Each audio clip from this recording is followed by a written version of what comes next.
para mostrar un poco el trabajo que realizamos. Entonces, mucho gusto para todos. Mi nombre es Carolina Casas, yo soy especialista en cuidado intensivo pediátrico desde marzo de este año. Me gradué de la Universidad de La Sabana y este trabajo muy bonito que les vamos a mostrar fue mi tesis de grado que hicimos con la guía y en conjunto del doctor Jaime Fernández en la unidad de cuidado intensivo de la cardio. Entonces, pues espero que sea de agrado para ustedes y que al final, pues si tienen preguntas, con mucho gusto. Entonces, la charla se llama Ventana a la microcirculación usando Machine Learning y nosotros tratamos de explorar biomarcadores universales como predictores de disfunción endotelial en niños con sepsis. Entonces, esta es la línea de trabajo. Vamos a hablar muy rápido de sepsis y microcirculación, luego de inteligencia artificial y machine learning para ubicarnos un poco, aunque pues es un tema del que se está hablando con relativa frecuencia actualmente. Luego vamos a hablar del modelo de machine learning y microcirculación que nosotros planteamos, los resultados e implicaciones clínicas que obtuvimos y finalmente unos mensajes para llevar a la casa. Entonces, la sepsis y la microcirculación, digamos que siempre iniciamos esta charla haciendo la reflexión que cada 20 minutos, que es más o menos lo que se va a demorar esta charla, mueren 100 niños por sepsis. Y digamos que esa mortalidad claramente hacia los años 1960 era muchísimo más alta, tanto en países de altos recursos y de bajos recursos, pero que la aplicación de las guías, digamos que ha tenido un impacto más o menos del 40% en la mortalidad. Pero digamos que desde los años 2000 en adelante han disminuido esos cambios en mortalidad, aunque sí son mucho más evidentes en los países que tienen, digamos, recursos un poco más altos. Para el año 2017 se reportaron estos datos, que eran 2.900.000 muertes por sepsis en menores de 5 años, que esto representaba el 19,7% de las muertes globales en todas las edades y fueron más o menos 11 millones de casos de un total de 48,9 casos en sepsis.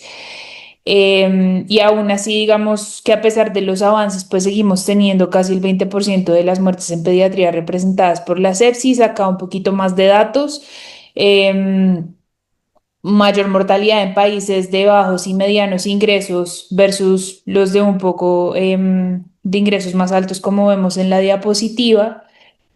Y digamos que haciendo la búsqueda y el estudio de cuál es la razón y por qué se centra esta mortalidad más en estos países de bajos y medianos ingresos, entonces tenemos alta carga de infecciones prevenibles, deficiencia de recursos básicos, escasez de UCIs pediátricas, pero también es muy importante tener en cuenta el retraso de los diagnósticos y los antibióticos tardíos. Y definitivamente en sepsis cada minuto cuenta, cada hora cuenta y el punto de no retorno planteamos que podría estar en el endotelio. Entonces tenemos que ir a entender y reconocer cómo funciona esta circulación y cómo es su organización. Tenemos las arterias grandes, las arterias pequeñas, las arteriolas, los capilares y las vénulas, cada uno, digamos, con su respectivo tamaño y función. Las prearteriolas, arteriolas y vénulas y pues las venas más pequeñas son las que van a representar como tal la microcirculación y vean que en estas estructuras tan pequeñas tenemos funciones de control metabólico, de regulación del flujo, de intercambio, de drenaje, de capacitancia en unas un poco más grandes. Y logramos plantear que puede ser el punto de no retorno en la microcirculación si viéramos todo nuestro sistema, digamos, hemodinámico como si fuera un río y sus respectivas afluentes. Entonces, en el río con caudal más amplio tenemos la macrocirculación, luego tenemos la microcirculación con estas afluentes que llegan a las casas de las personas y luego las células y tejidos que son estas personas pues que utilizan esa agua para realizar todas sus labores diarias. Y cuando tenemos procesos de sepsis o de choque, pues esta microcirculación vamos a tener que, mientras el río en situaciones normales fluye, en sepsis el agua se empieza a poner turbia, se empieza a desbordar, se empieza a desviar, hay obstrucciones parciales en los canales, microtrombos, vasoconstricción. El terreno entre estas casitas y el río se empieza a inflamar y algunas casas reciben agua sucia o insuficiente. Y pues en el choque séptico ya vamos a ver qué pasa más adelante y definitivamente cada hora cuenta porque empezamos a tener cambios e incluso desde que se instaura el proceso infeccioso e inflamatorio hasta en la primera hora a nivel de los capilares. Entonces aquí tenemos activación endotelial y leucocitaria, aumento de la permeabilidad capilar, liberación de óxido nítrico, de radicales libres. Aquí todavía no tenemos cambios hemodinámicos globales. Luego de 1 a 3 horas existe una disfunción microcirculatoria inicial. De 3 a 6 horas ya hay pérdida de la coherencia hemodinámica, o sea, la macrocirculación, es decir, la presión y el gasto cardíaco están normales, pero la microcirculación está alterada.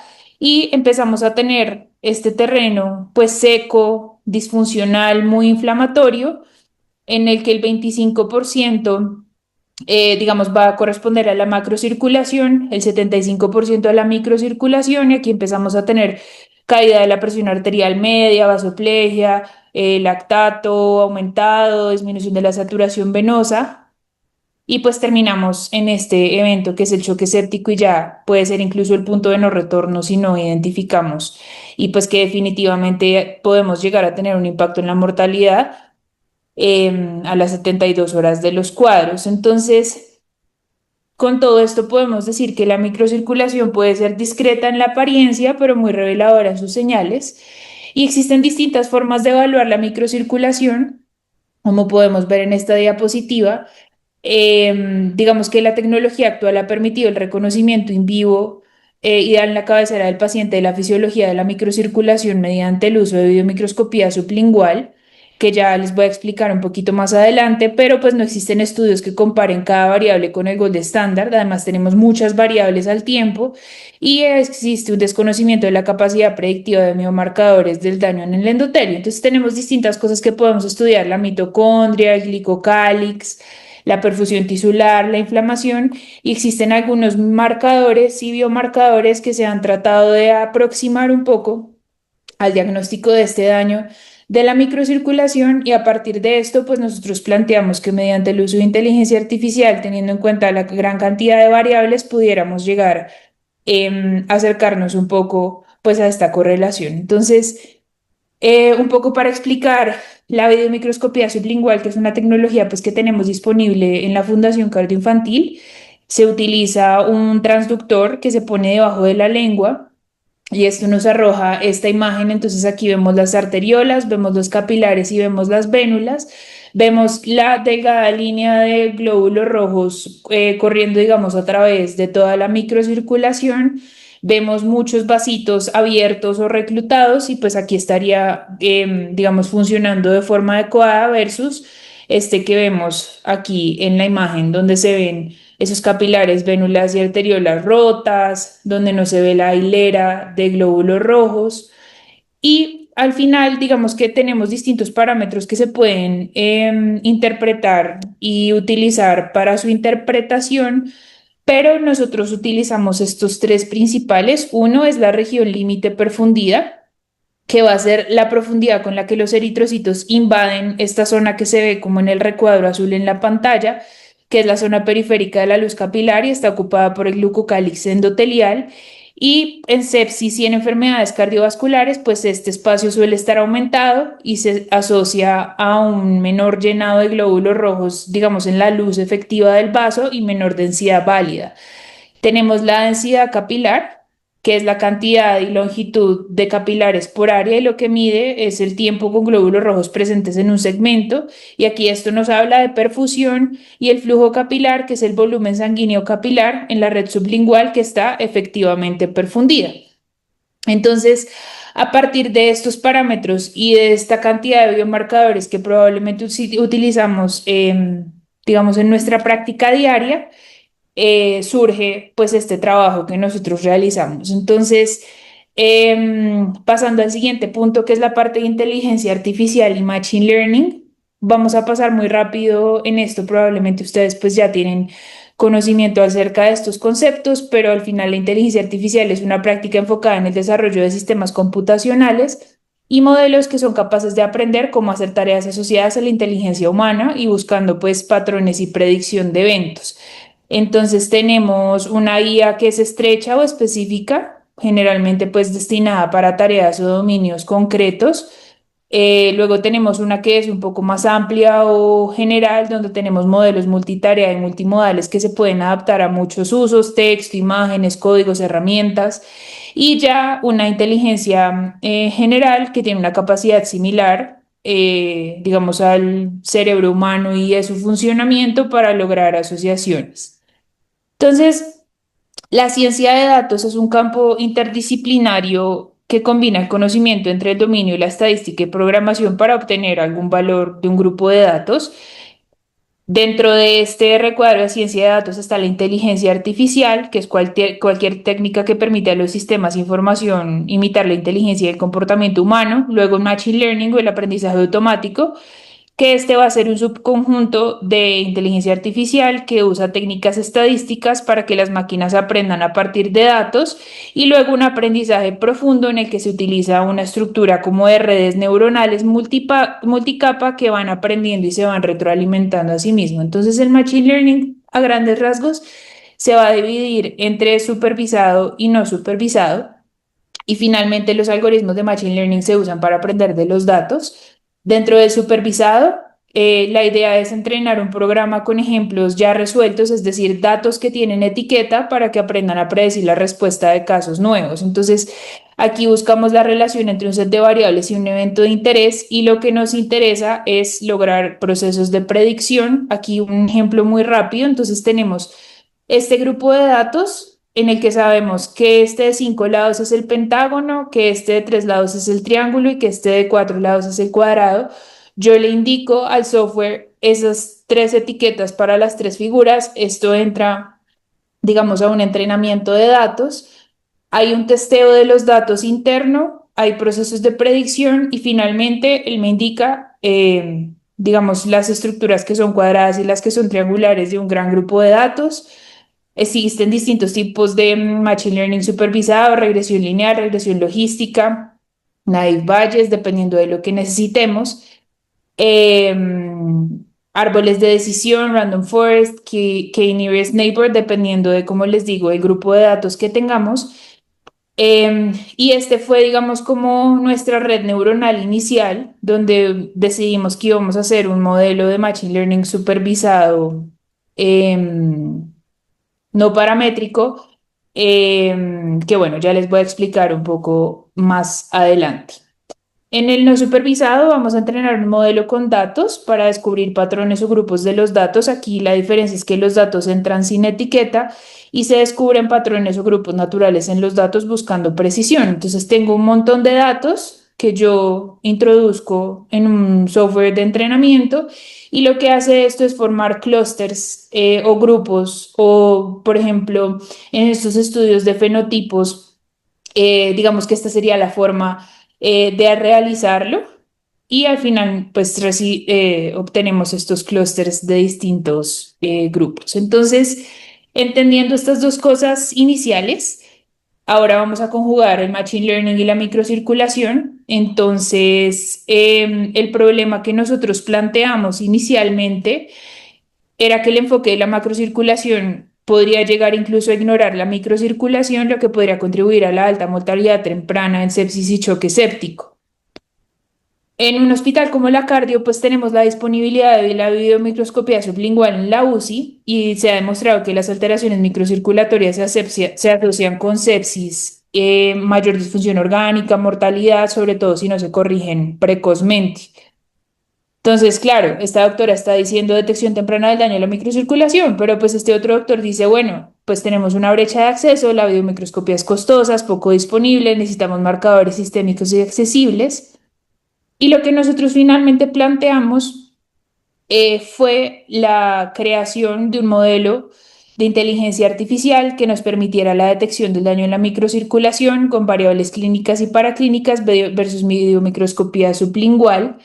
Quisimos evaluar el rendimiento de ese modelo a partir de variables clínicas y paraclínicas como el tiempo de llenado capilar, los biomarcadores plasmáticos, comparado con la biomicroscopía sublingual. Y aquí esta foto siempre la muestro cuando damos esta conferencia, que es pues en la unidad de cuidado intensivo. Aquí está el doctor Jaime Fernández, está todo el equipo, y estábamos haciendo una medición simultánea de la microcirculación con el videomicroscopio y la macrocirculación con el ecocardiograma y pues haciendo una valoración integral del paciente. Entonces, finalmente, este es como la ruta que utilizamos nosotros del modelo de Machine Learning supervisado. Entonces, tenemos parámetros clínicos y paraclínicos como variables de entrada y la variable de salida, que era nuestro gol estándar, que eran los datos de daño de la microcirculación con videomicroscopio sublingual.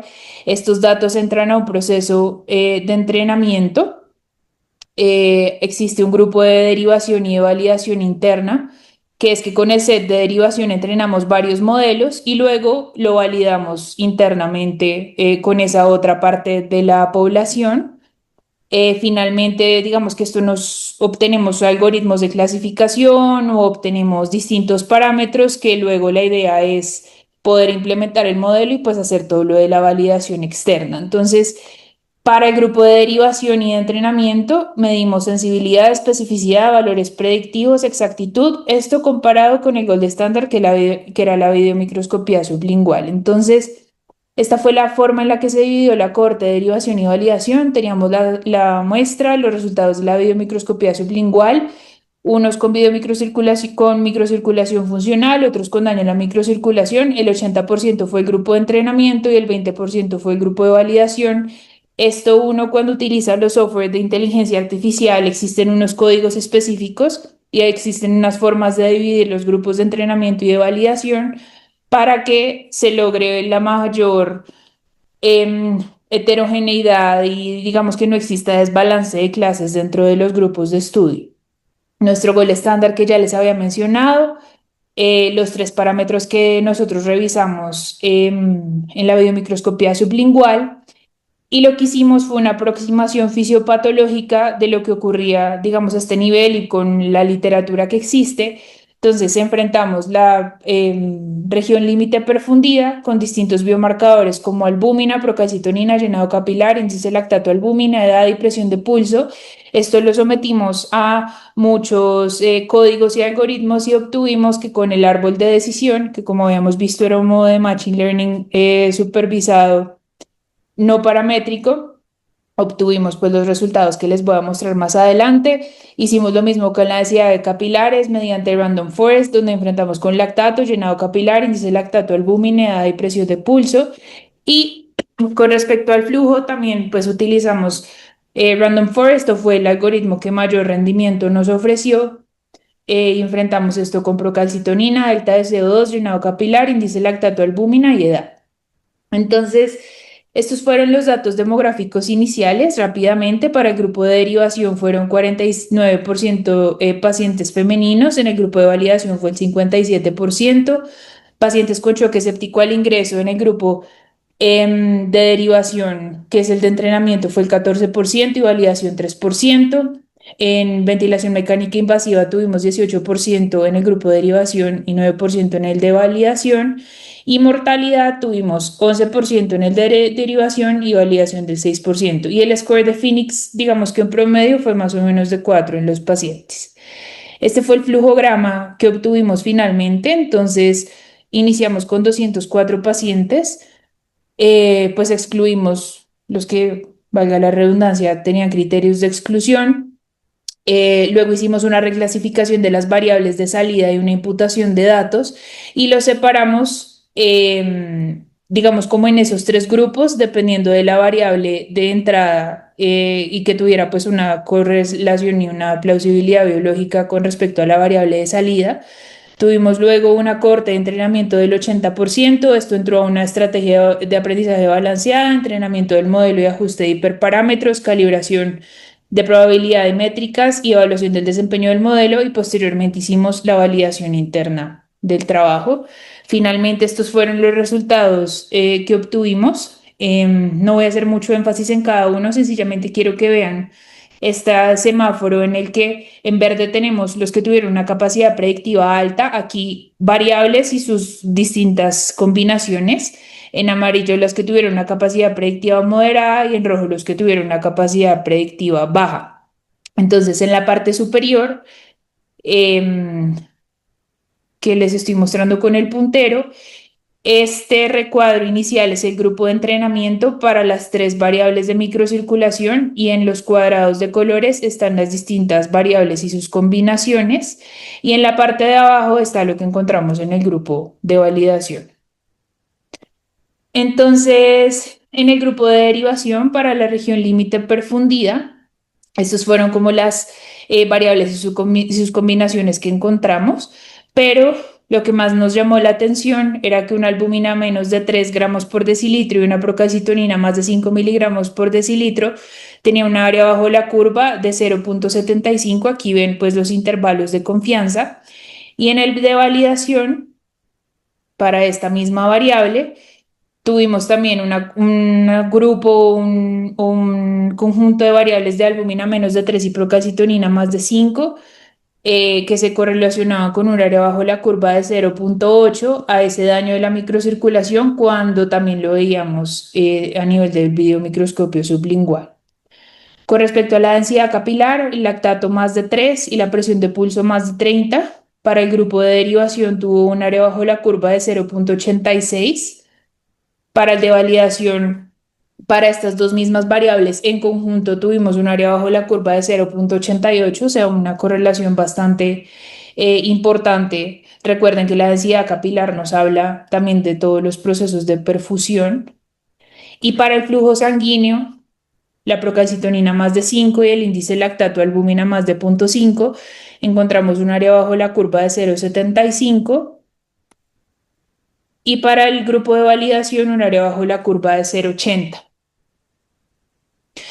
Todo esto para decir que pues nos ayuda un poco a acercarnos a esto que vemos nosotros en la práctica diaria y que probablemente son biomarcadores que se alteran durante el curso de la enfermedad del paciente y que si logramos entender esto, pues podríamos hacer intervenciones dirigidas para la microcirculación o incluso pues trabajar en scores y en algoritmos que nos ayuden a diferenciar esos pacientes que pueden llegarse a beneficiar de intervenciones en la microcirculación.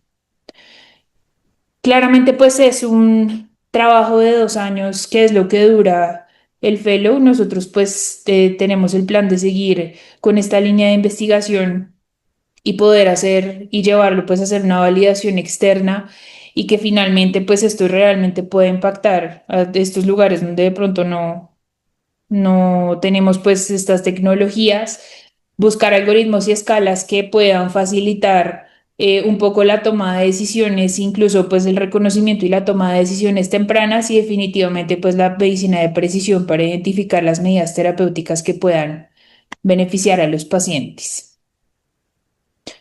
Entonces,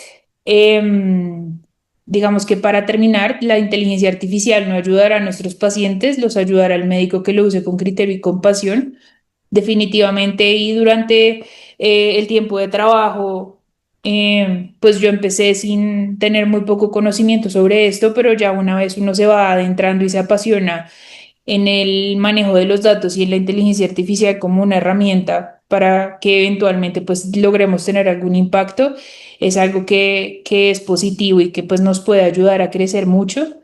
La inteligencia artificial definitivamente pues es para todos. Recordar que tenemos estrategias para mejorar la predicción mediante trabajos de Machine Learning supervisado y de precisión con Machine Learning no supervisado y que existen biomarcadores actuales que están disponibles de manera universal y que se pudieran estar acercando incluso pues a estas respuestas y a estas luces que tenemos de daños muy tempranos en la sepsis en pediatría, la albúmina con la procalcitonina, la presión de pulso con el lactato, el índice lactato-albúmina con la precalcitonina. Pues claramente nos queda un gran tramo de estudio todavía, pero pues son posibilidades que podemos llegar a tener a la mano si lo seguimos estudiando. Y listo, eso era lo que tenía por contarles hoy.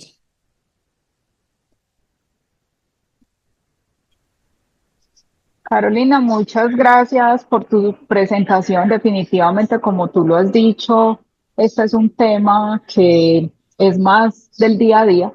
Obviamente, lo que tú nos acabas de mostrar es un trabajo experimental muy, muy valioso que quisiéramos contar con una herramienta de estas en el día a día en las unidades de cuidado intensivo para el cuidado de nuestros pacientes. Muchas gracias por tu presentación y muchas gracias por la participación del programa de cuidado intensivo pediátrico de la Universidad de La Sabana. A continuación, entonces, tenemos un espacio para que ustedes dejen sus preguntas, si alguien quiere hacer algún comentario, si alguien tiene alguna pregunta para la doctora Carolina, pues este es el momento para hacer. Pueden utilizar la herramienta de levantar la mano o a través del chat también podríamos hacer sus preguntas.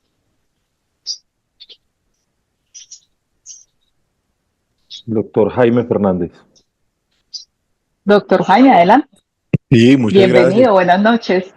Buenas noches, mil gracias a la ANSI por estos espacios académicos tan interesantes, tan nutritivos y que, bueno, nos enseña a todos.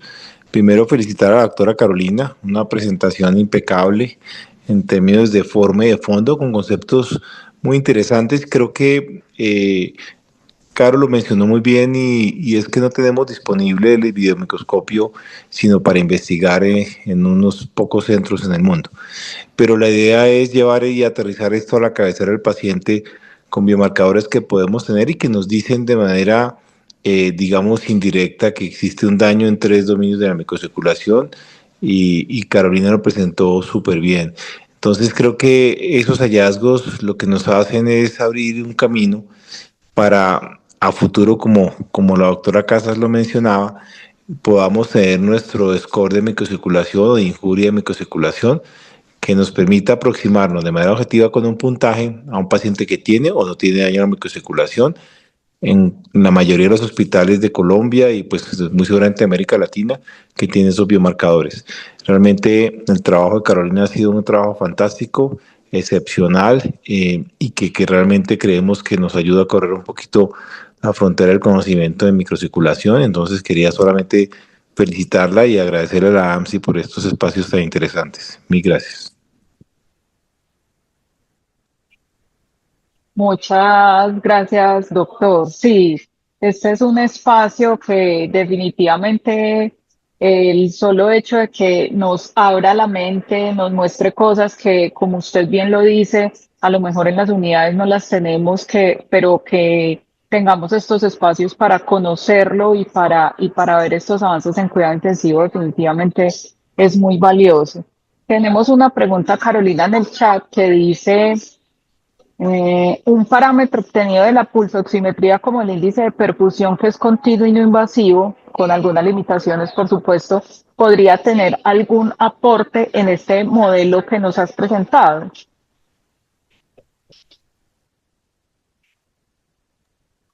Digamos que los biomarcadores que nosotros utilizamos dentro del estudio y que comparamos con el videomicroscopio sublingual son igual algunas biomarcadores que ya han tenido ciertos estudios. em, por ejemplo, acá en el grupo de microcirculación que tenemos en la cardio, en el que se han correlacionado, digamos, distintas variables. El problema es que no existe mucha comparación y correlación de muchas de estos biomarcadores y variables. Tendríamos que entrar a ver qué tanto otros biomarcadores, que igual tenemos muy poquitos estudios, pudieran llegar a tener algo de correlación. Realmente no sé si este índice de perfusión, pues digamos, ha sido comparado con la videomicrocirculación con la videomicrocirculación sublingual en algún estudio, pero pues los biomarcadores que nosotros escogimos son unos que existen estudios en adultos y también en nuestra unidad de cuidado intensivo pediátrico de la cardio y que pues se han podido hacer algunas aproximaciones. No sé si el doctor Fernández nos puede complementar. En adultos el índice de perfusión sí está validado. Hay estudios que han validado el índice de perfusión incluso haciendo validación de respuesta a volumen. en adultos. En pediatría sí desconozco por completo si lo hay. Y creo yo que siendo un parámetro que está al alcance de simplemente tener un monitor, que hoy en día todos los monitores traen el índice de perfusión incorporado en la curva de la pulsoximetría, probablemente creería yo por lo que tú nos acabas de explicar que sí podría incluirse en un modelo de Machine Learning, porque es una variable más, simplemente sería incluirla. Doctor Jaime, adelante.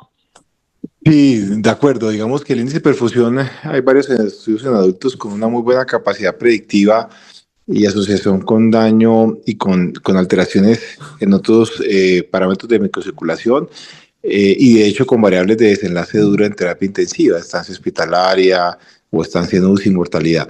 En niños, lamentablemente no lo tenemos, pero creo que es una idea interesantísima. Evalúa así un solo dominio de la microcirculación que sería la perfusión.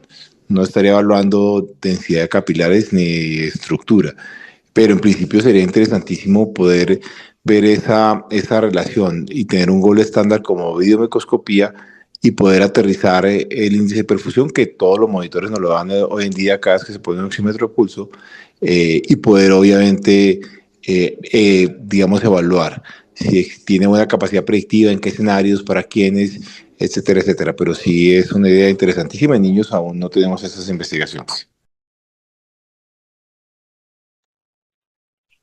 Con este comentario, entonces, damos por finalizada la cátedra AMPI de hoy.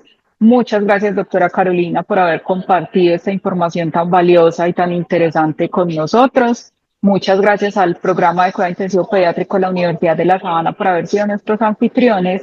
Y muchas gracias a los asistentes a esta actividad académica. Recuerden que esta actividad queda grabada en la biblioteca de la página de la AMSI para consultarla cuando así lo necesite. Los esperamos entonces en próximas actividades. Hasta pronto y que tengan una buena noche. Muchas gracias.